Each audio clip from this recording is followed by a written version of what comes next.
இறைவனில் அன்பு நிறை சகோதர சகோதரிகளே, உங்கள் அனைவருக்கும் இனிய காலை வணக்கம். ஆண்டின் பொதுக்காலம் 15ஆம் வாரம், ஜூலை திங்கள் 15ஆம் நாள்.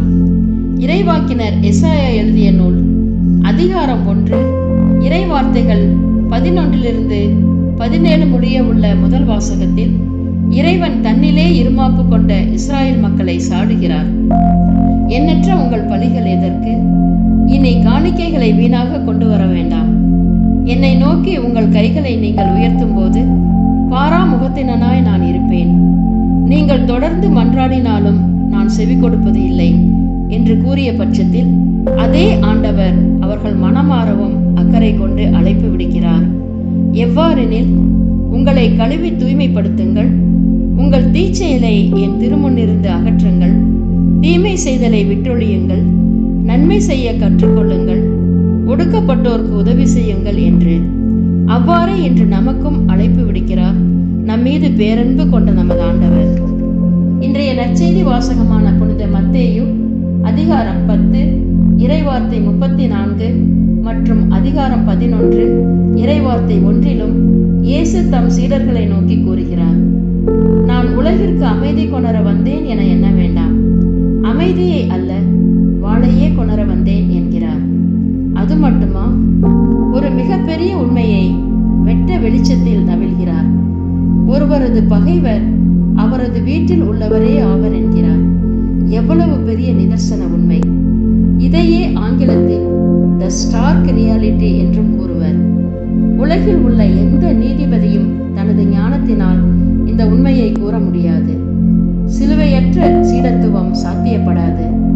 கோஃபர் என்ற இறையியலார் கூறுவார், துன்பமே சீடத்துவத்தின் முத்திரை என்று. சவாலே சமாளி என்ற சவால்கள் நிறைந்த வாழ்வே சீடத்துவம், முரண்பாடுகளின் மொத்த உருவமே சீடத்துவம் என்று இயேசு ஆண்டவர் அறைகூவல் விடுத்து வாழ்ந்தும் காட்டினார். அதையே நாமும் வாழவே சொல்கிறார். அன்பு செய்ய வரம் வேண்டும் இறைவா இறைவா, அன்பு செய்ய வரம் வேண்டும் இறைவா இறைவா, உதவி செய்ய நான் நினைக்க உதைத்து என்னை வதைப்பவரை, உறவு கொள்ள நான் நினைக்க ஊறு செய்ய நினைப்பவரை, துன்ப துயர் நான் சுமக்க துணை வராது அகழ்பவரை, அன்பு செய்ய வரம் வேண்டும் இறைவா இறைவா, அன்பு செய்ய வரம் வேண்டும் இறைவா இறைவா. தம் சிலுவையை நாளும் சுமந்து அவரை பின்பற்றுவோர்க்கே விண்ணக பேறு என்கிறார் நமது ஆண்டவர் இயேசு.